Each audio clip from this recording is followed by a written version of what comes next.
Este es el video número 2 de la parte 5 que se llama Inmortalidad.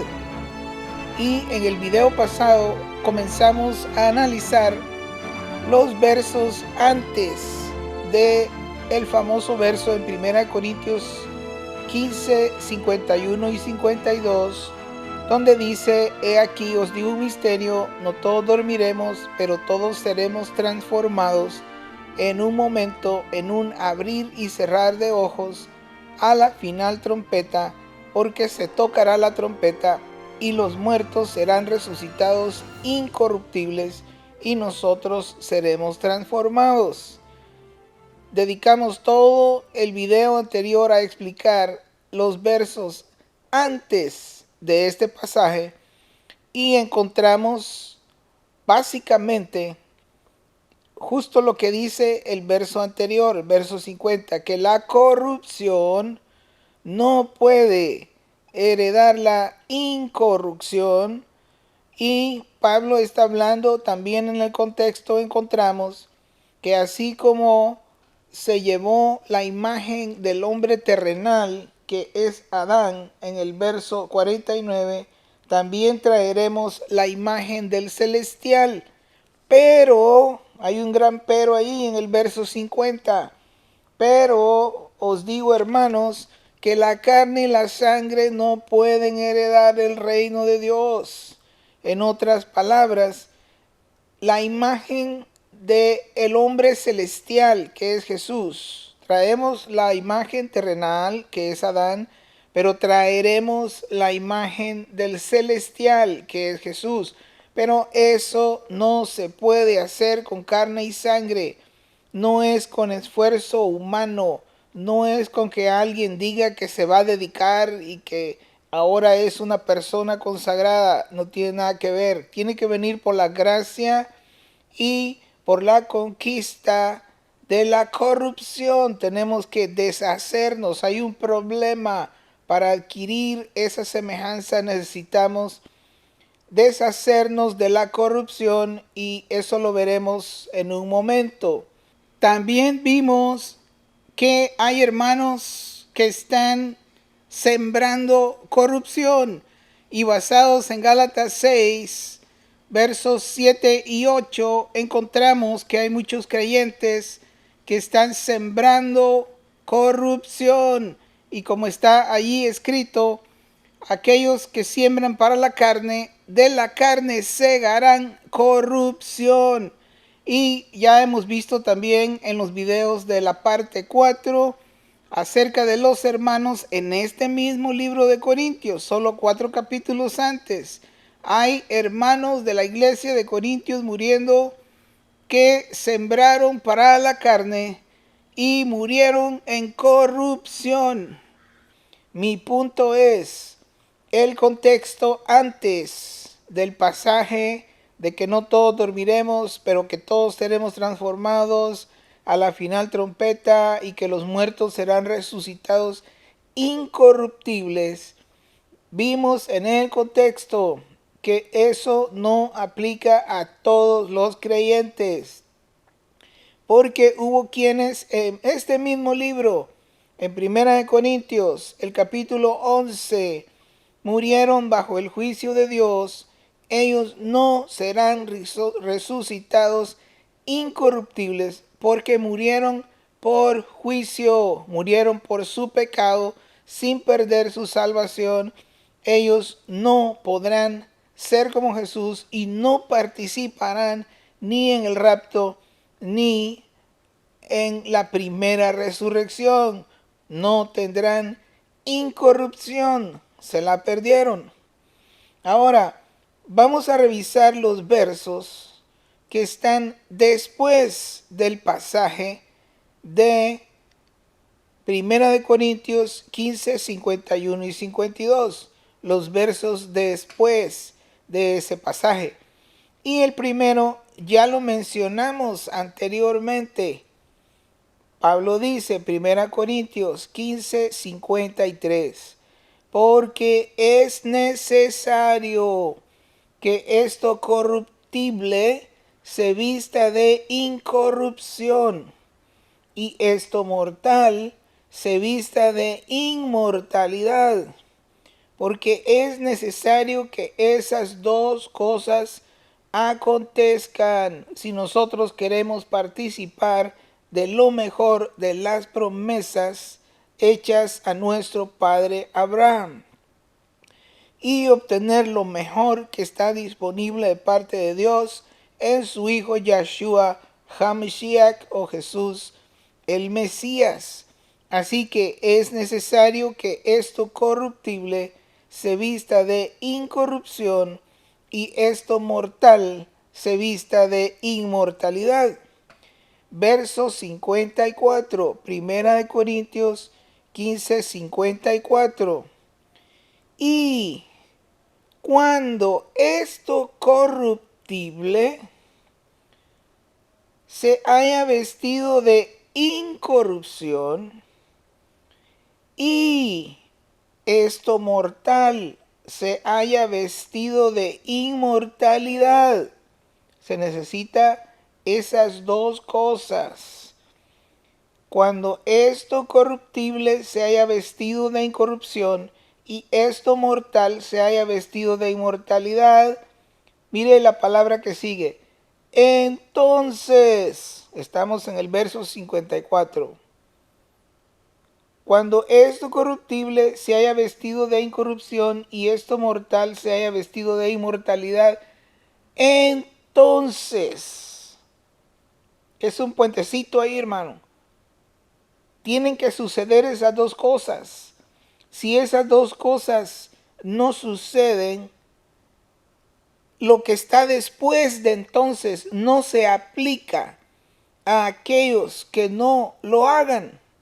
Aquellos que no se vistan de incorrupción y que no se vistan de inmortalidad, no les aplica el resto del verso. Lo voy a leer otra vez. Preste atención. Y cuando esto corruptible se haya vestido de incorrupción y esto mortal se haya vestido de inmortalidad, entonces se cumplirá la palabra que está escrita. Sórbida es la muerte en victoria. Algunas versiones en inglés dicen tragada es la muerte en victoria. Verso 55. ¿Dónde está, oh muerte, tu aguijón? ¿Dónde, oh sepulcro, tu victoria? Quiero hacer un pequeño paréntesis en este verso con algo muy interesante para las personas que quieran estudiar más. Esto probablemente lo vamos a volver a abordar cuando entre en el mero estudio de Apocalipsis. Pero en este verso en donde dice, ¿dónde está, oh muerte, tu aguijón? ¿Dónde, oh sepulcro, tu victoria? La palabra sepulcro ahí es el Hades. Y en Apocalipsis habla de que el cuarto jinete, es muy interesante, es la muerte y que va seguido del Hades. Son dos potestades terribles y poderosas que van juntos. Y es muy interesante este pequeño dato aquí. También para aquellos que estudian, según mi entendimiento, hay una diferencia entre la muerte física que nos toca a todos los seres humanos que nacimos bajo el pecado de Adán. Esa es una muerte. Pero hay unas potestades, unos demonios de alto rango, de la oscuridad, unos demonios con gran poder y profundidad que han adoptado el nombre de la muerte y el Hades. Son potestades. Es un pequeño dato que quería decir en este verso 55. Pero sigamos con nuestro estudio. Entonces, ese dicho, esa profecía antigua que dice sórbida es la muerte en victoria o tragada es la muerte en victoria, ¿dónde está, oh muerte, tu aguijón? ¿Dónde, sepulcro, tu victoria? esa profecía se cumplirá solo en aquellos que logren revestirse de incorrupción y de inmortalidad, si no, no. Ahora, hay un punto importante en el verso 56 al que quiero llamar su atención. Dice, ya que el aguijón de la muerte es el pecado. Escuche bien, hermano. Esa frase es clave para que nosotros comprendamos cómo funciona la corrupción para nosotros poder obtener la incorrupción. Leo desde el verso 55. ¿Dónde está muerte tu aguijón? ¿Dónde, oh sepulcro, tu victoria? Verso 56. Ya que el aguijón de la muerte es el pecado. Escuche bien. El aguijón de la muerte es el pecado. Ahí está la clave. El aguijón de la muerte es el pecado. Queremos conquistar la muerte. Queremos lograr incorrupción para que nuestro cuerpo no se corrompa, no se lo coman los gusanos, por así decirlo. Si queremos lograr la incorrupción, tenemos que deshacernos de la corrupción. Pero, ¿cómo funciona la corrupción? ¿Cómo la muerte puede venir a nosotros en cualquier momento que lo dictamine el Altísimo? ¿Cómo puede la muerte tomar su efecto en nosotros? Aquí lo está diciendo. Dice que el aguijón de la muerte es el pecado.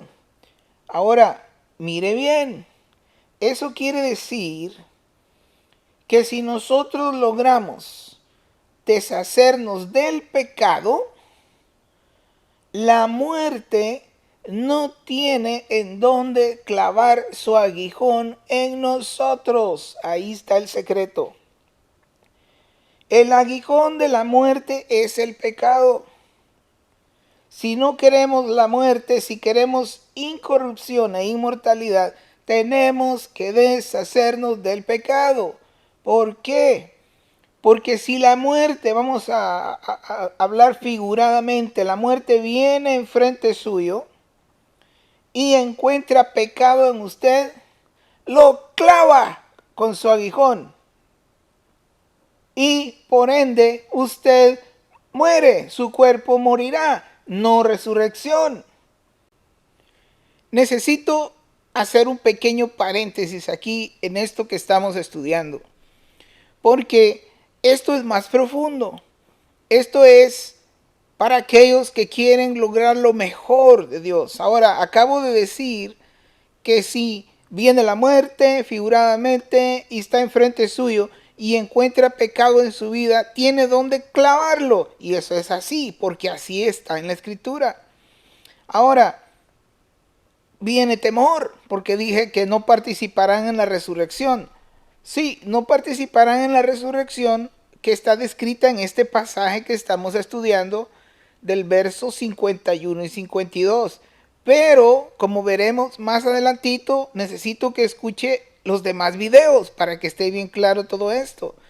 Las personas creyentes, fíjese bien, las personas creyentes en los cuales la muerte encuentre pecado para clavarlos, pero dije creyentes, no cizaña, no estoy hablando de la cizaña en las iglesias es otra cosa, hermano.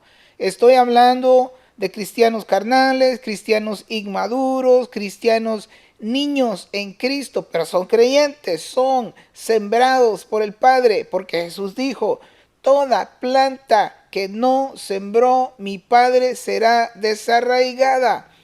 Entonces, las personas que la muerte clave con su aguijón y que no participen en esta resurrección, como veremos sin lugar a dudas, por su nombre encontrarse en el libro de la vida como creyentes, por así decirlo, lo malo va a ser que no participe en esta, pero la segunda resurrección, allí usted va a participar y será resucitado porque Jesús prometió a aquellos que creen en Él, a aquellos que lo ven a Él como un refugio para salvarse de condenación eterna. Jesús prometió y lo vamos a ver. Espéreme tantito, vamos a entrar a eso probablemente en el siguiente video, pero solo quiero aclarar.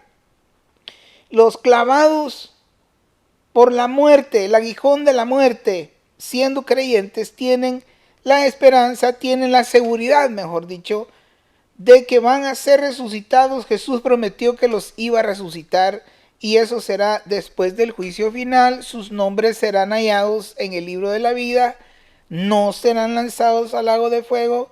Jesús los va a resucitar y los va a poner en la tierra nueva, bajo el cielo nuevo, y serán parte de lo que hemos venido hablando, que dice Apocalipsis 24, en donde dice, Apocalipsis 21, 24, en donde dice que las naciones que hubieren sido salvas, una persona creyente que la muerte lo clava con su aguijón y no puede participar en el rapto y la resurrección, todavía tiene la segunda resurrección porque su nombre está en el libro de la vida y será resucitado y será parte de las naciones que hubieren sido salvas y que están alrededor de la luz de la nueva Jerusalén. Así que bendiga conmigo, hermano, al Señor Yeshua, al Señor Jesús, que por su sacrificio,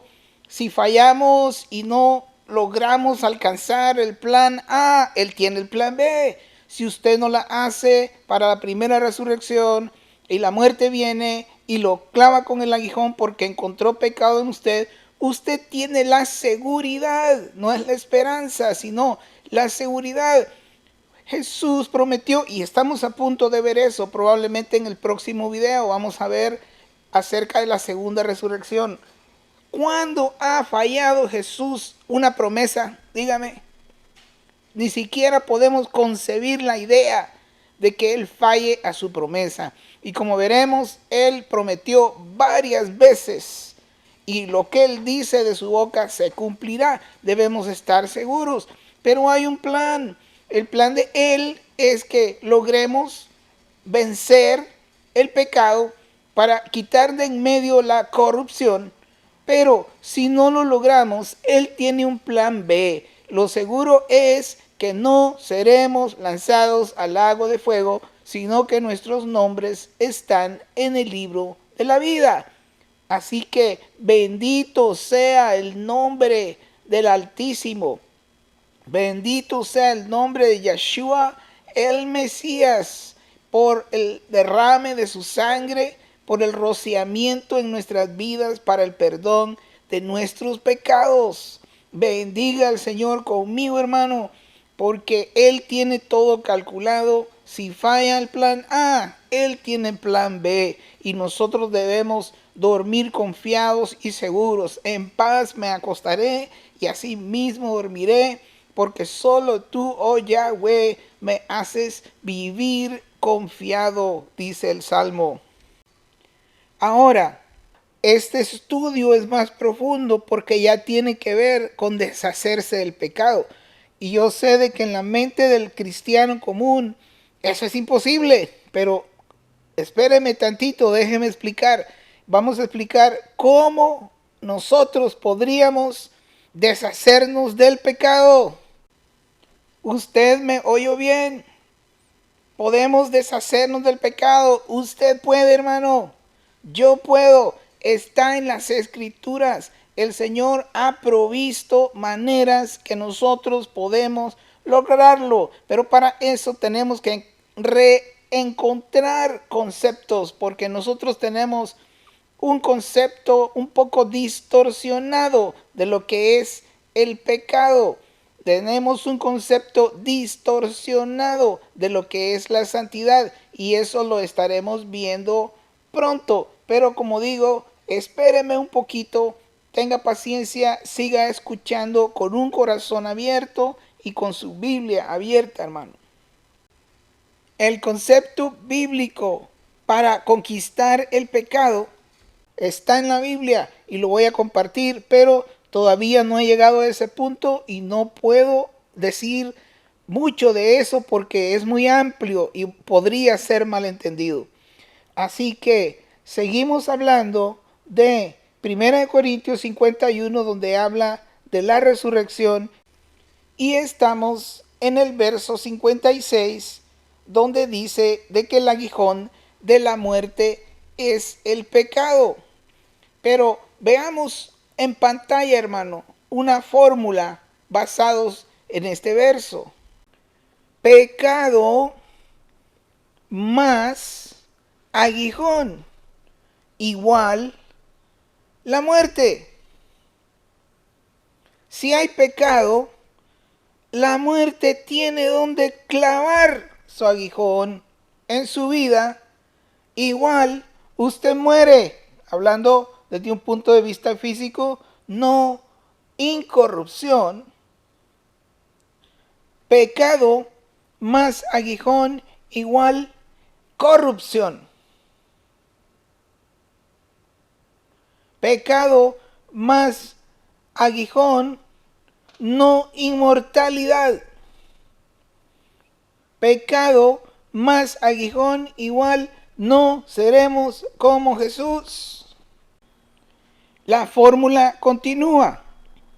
Pecado más aguijón igual no cuerpo glorificado. Nos perderemos la nueva Jerusalén.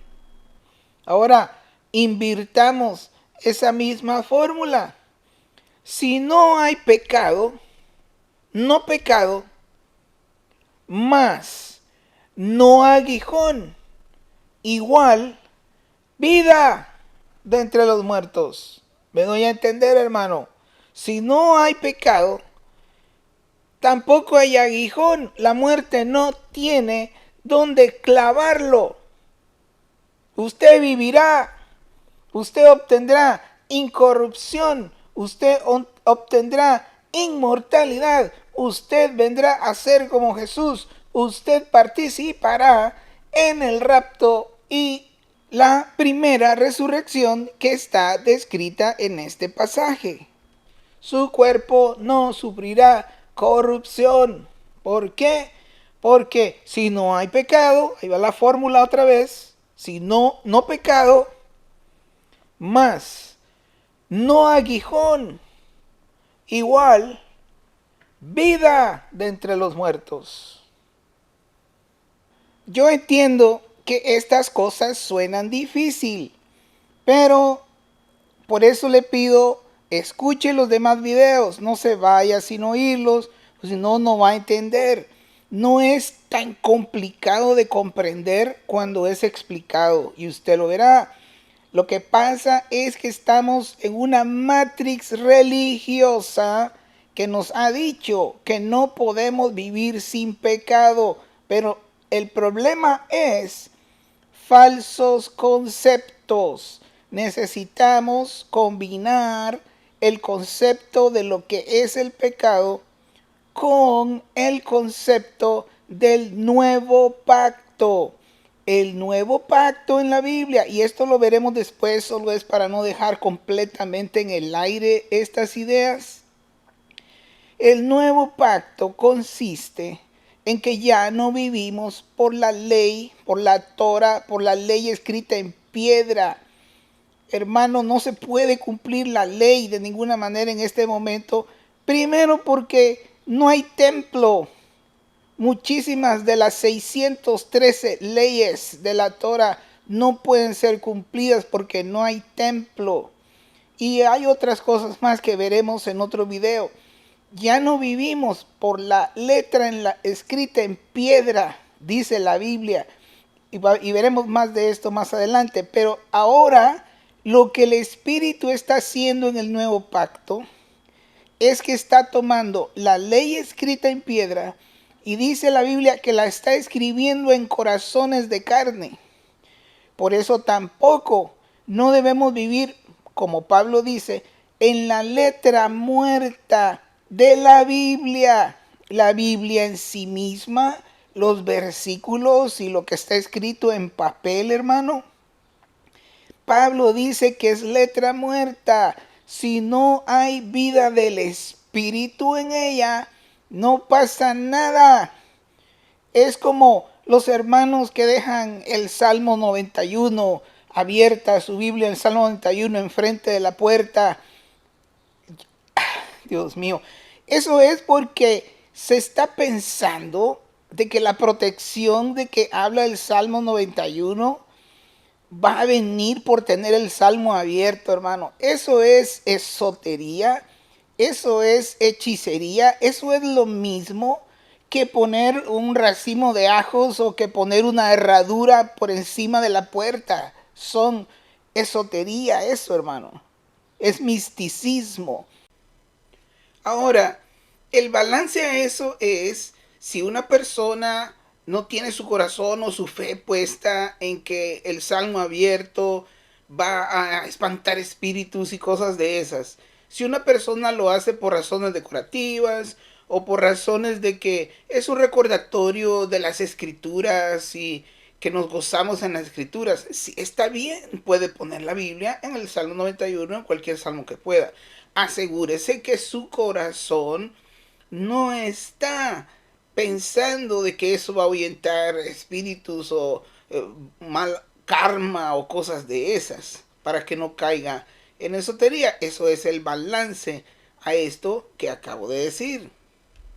Pero aquí estoy hablando yo de que existen falsos conceptos y la vida del Espíritu, la vida del nuevo pacto es que el Espíritu está poniendo los mandamientos escritos en piedra, en papiro o en la Biblia, en papel, en los corazones, y eso cambia el concepto que nosotros nos han enseñado que es el pecado. Y usted verá, esto es un alivio, esto que le voy a compartir, pero necesito que me espere.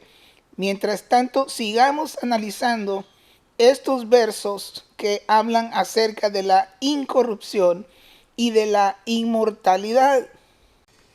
Ahora, basados en el verso 56, que dice de que ya que el aguijón de la muerte es el pecado y el poder del pecado la ley, ya hablamos acerca de eso, ya que el aguijón de la muerte es el pecado, viene la muerte, encuentra pecado en usted, tiene donde clavar su aguijón y moriremos, no participaremos en la primera resurrección, moriremos en corrupción como los hermanos de 1 Corintios 11 que murieron bajo el juicio de Dios, murieron en pecado y se van a perder tener cuerpos glorificados, además de muchas otras bendiciones y recompensas. Ahora, en ese contexto de que el aguijón de la muerte es el pecado, quiero mencionar algo en el verso 55. Vamos de regreso un poquito.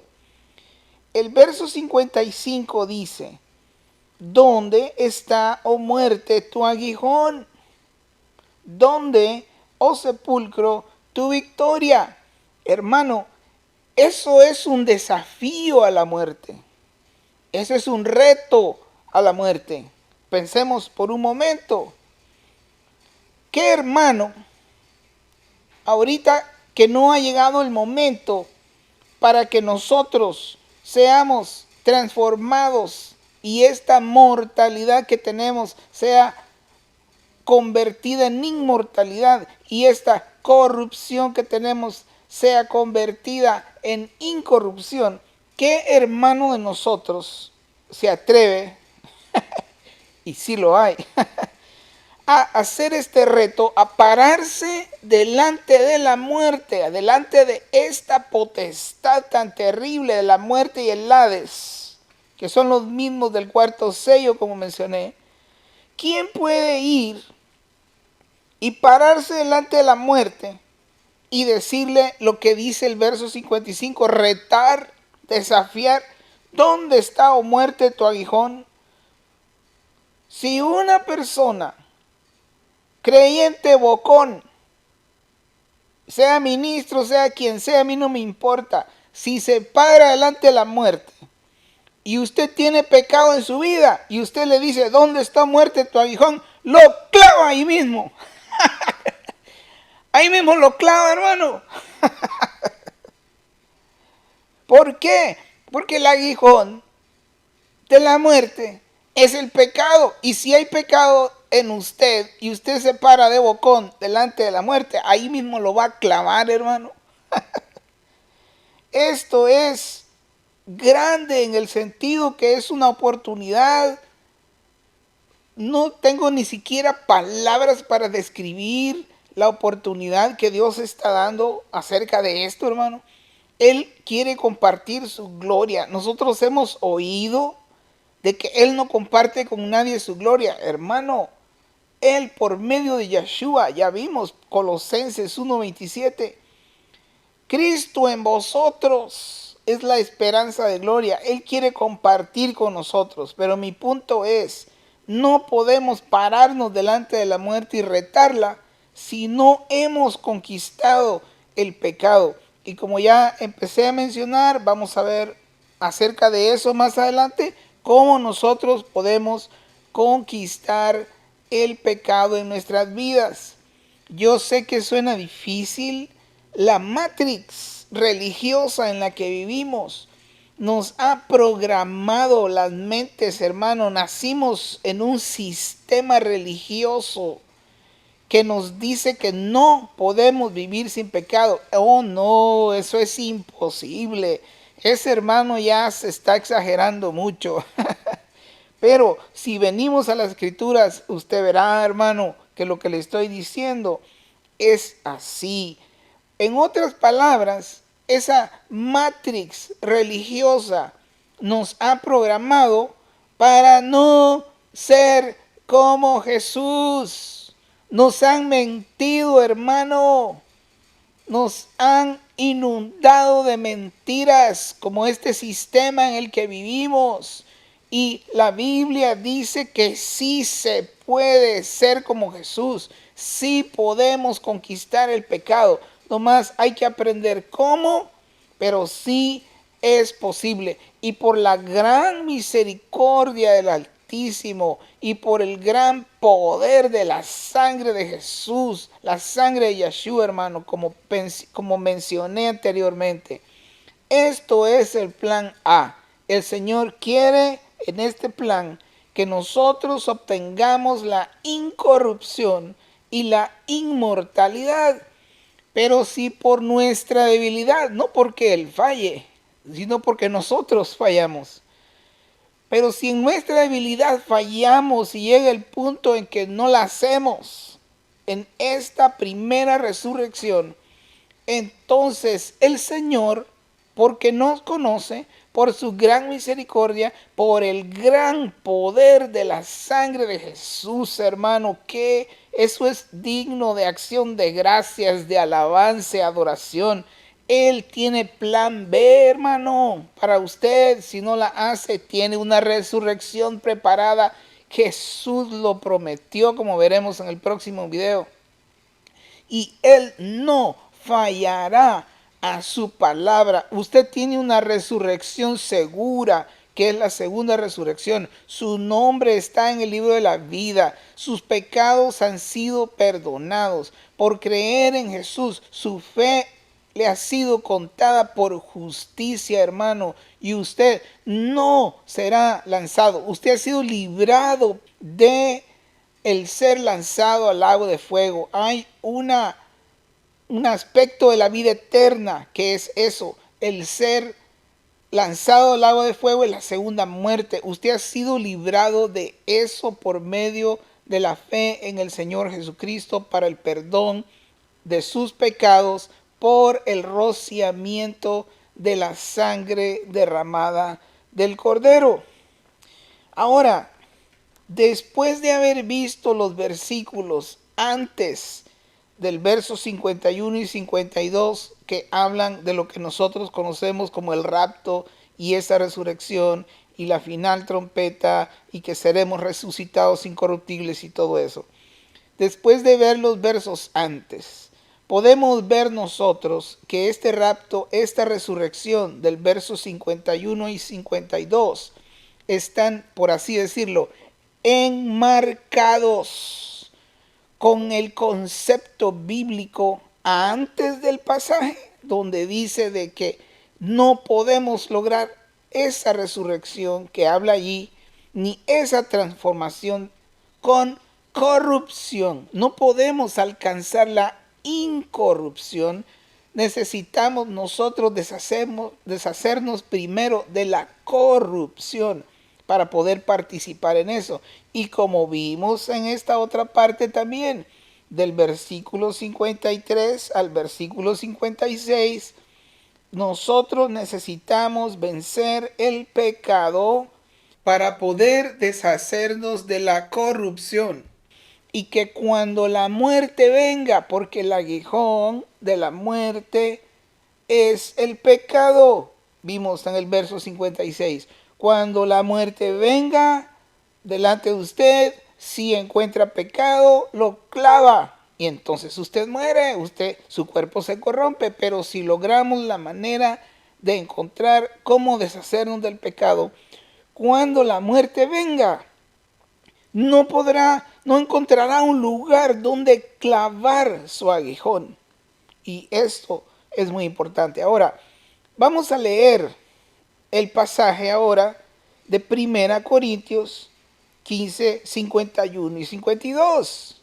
Ahora que ya hemos visto el contexto y hemos entendido los conceptos que rodean este pasaje. 1 Corintios 15, 51. He aquí, os digo un misterio. No todos dormiremos. Dormiremos aquí es morir. No todos moriremos. Físicamente es lo que está tratando de decir. No todos dormiremos, pero todos seremos transformados. Ahora, ¿quiénes son ese todos que está diciendo ahí? Ahora ya nosotros sabemos que ese todos son todos los que logren vencer el pecado, todos los que logren deshacerse de la incorrupción. Eso está claro en el contexto de lo que hemos venido viendo. He aquí os digo un misterio, verso 51. No todos dormiremos, pero todos seremos transformados. ¿Quiénes todos? Ya dijimos, aquellos que alcancen conquistar el pecado en sus vidas. Verso 52. En un momento, en un abrir y cerrar de ojos, a la final trompeta, porque se tocará la trompeta y los muertos serán resucitados incorruptibles. Aquellos que hayan ya fallecido, como decimos nosotros, serán resucitados incorruptibles si es que ellos alcanzaron deshacerse del pecado. Le voy a dar un ejemplo, ya lo vimos y lo sigo mencionando porque es muy claro. Solo 4 capítulos antes de esto que estamos leyendo, vimos los hermanos en 1 Corintios 11, este versículo, y los muertos serán resucitados incorruptibles. Eso no aplica a los hermanos que murieron en 1 Corintios 11 bajo el juicio de Dios, hermano. ¿Puede usted verlo? En ellos se cumple lo que dice Gálatas capítulo 6 que ya estudiamos. El que siembra para la carne, de la carne segará corrupción. Ellos fueron juzgados, encontrados en pecado. El Señor decidió quitarlos de su pueblo sin que pierdan su salvación, pero les cayó juicio por corrupción. Ellos no van a ser levantados en la resurrección, en esta resurrección de que está hablando, la primera resurrección incorruptibles. No, porque ellos sembraron en su carne y van a cosechar, dice Gálatas, en ellos se cumple esa escritura. El que siembra para la carne, de la carne segará corrupción. Ellos desafortunadamente segaron corrupción, no incorrupción. Piénselo un poco, hermano. Desde cualquier punto de vista, aún el punto de vista humano, sería injusto que aquellos que murieron en pecado y bajo el juicio de Dios tengan la misma recompensa de los otros hermanos que han pagado el precio, que han dado sus vidas, que han vencido el pecado y ellos no lo vencieron y estos otros sí se han quemado las pestañas para poder deshacerse del pecado en sus vidas. Sería injusto que ellos tuvieran la misma herencia. Ellos no serán resucitados incorruptibles. ¿Por qué? Precisamente porque murieron haciendo todo lo contrario. Murieron por corrupción, murieron por pecado. El juicio de Dios les cayó y decidió cortarlos de su pueblo. Pero como dice el mismo versículo clave que leímos en ese pasaje, 1 Corintios 11:32, el Señor les mandó juicio para no tener que condenarlos con el mundo. Eso quiere decir que fueron salvos. Y ya hemos visto otros pasajes que comprueban tal cosa. Pero con esto ahora nosotros podemos ver que en dicho muy popular, y espero esto no sea ofensivo, pero el participar en la primera resurrección, hermano, como decimos vulgarmente, no es comida de trompudo. No es fácil. Se necesita un proceso, se necesita un corazón dispuesto, se necesita aprender a escuchar la voz del Padre y empezar a ser guiados por esa voz. Se necesita una vida de práctica en obediencia a la voz del Espíritu. Se necesita muchos años de hasta fracasos, hasta tratos del Señor. Cuando nosotros somos desobedientes, Él trata con nosotros. Se necesita muchos años de inversión de la vida en esa dirección, en perseverancia, empujando con fuerza, agarrados de la esperanza, luchando y pagando el precio que sea con tal de obtener la gloria que está delante de nosotros. Ahora, yo he mencionado varias veces de que necesitamos salirnos de abajo de la ley, que el Señor quiso sacarnos de abajo de la ley, pero para que vivamos en el Espíritu. Pero aquí viene el balance a este concepto. Las cosas tienen su balance. Si una persona no va a andar en el Espíritu, entonces le conviene andar bajo la ley. ¿Por qué? Para que tenga mandamiento que lo controle, para que tenga un mandamiento que lo guíe, porque no está siendo guiado por el Espíritu. Eso sí, se va a perder recompensas, se va a perder galardones, porque eso no es lo máximo de Dios, eso no es lo mejor de Dios. Él ha venido para librarnos por completo de eso. Pero como Pablo escribió y como veremos más adelante, mientras el heredero es niño, necesita de ayo. Dice ahí, un ayo es un cuidador. Mientras el heredero es niño, necesita niñera. La niñera en este caso es la ley. Entonces, mientras nosotros crecemos hacia la madurez en Cristo, es importante que aprendamos la ley, que leamos los mandamientos escritos en la Torá, que leamos los mandamientos escritos en la Biblia, que los conozcamos. De ninguna manera estoy yo despreciando las escrituras. No, no, no. Todo lo que yo he compartido está basado en las escrituras. Así que lo que menos alguien me podría acusar es de que estoy negando o despreciando las escrituras. No, Señor, yo he leído muchas veces la Biblia en inglés y en español precisamente porque creo profundamente en el apego a las escrituras, a lo que diga la Biblia. Y todo lo que yo le he dicho está estrictamente basado en lo mejor de mi conocimiento, en lo que está escrito en la Biblia. Muchas personas que se han vuelto por error a lo que es llamado volver a las raíces hebreas, no están haciendo otra cosa más que volver a la ley de donde Jesús nos sacó. ¿Para qué quiere volver a lo que Jesús nos vino a sacar? Mejor disfrutemos la vida del Espíritu, mejor disfrutemos la libertad que Él nos ha dado, y esto será explicado de mejor manera más adelante. Y con esto concluyo el video número 2 de esta parte 5, que se trata acerca de la inmortalidad. En el próximo video veremos acerca de la segunda resurrección para entender la diferencia entre la una y la otra, y veremos unos diagramas colocados en pantalla para comprender acerca de esas resurrecciones. Mientras tanto, que la paz de nuestro Señor Yeshua sea en su corazón y en su mente desde ahora y para siempre.